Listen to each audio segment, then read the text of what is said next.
Ayan, hello mga madam at mga kamamsi ko dyan. So, meron nga tayo dito guys na sampayan po. To, lalo na kung nagla-live seller ka. Perfect na perfect to.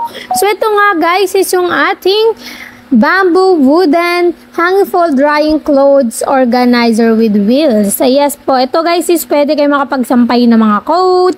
Ano pa ba? Mga bag rack nyo or mga ayan, mga bag nyo guys. Pwede dyan may bag organizer na nga sa right side. And meron na nga rin po yung sick hooks.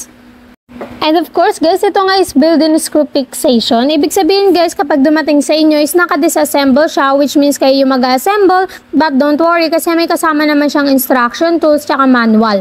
Yung ano na ito guys, sobrang dali lang step by step. So madali lang talaga to i-build or assemble. Ayan nga guys, no? So marami kayo may lalagay dyan, no? Ayan, katulad na ng sapatos, mga bag, ano pa ba? May mga wheels na nga rin yan guys na 4. So easy to move na nga lang din yan, no? Then ito nga guys is made of bamboo wood na nga rin po siya. And of course, ito nga yung dimension niya guys, meron siyang 35 cm na lapad, 80 cm na haba, and 155 cm na height. So ito nga guys, rotationable din po yung kanyang gulong with stopper na rin. So if you want to check out, you can visit our page, Maharlika Furniture. Ayun lang guys, thank you so much and have a good day.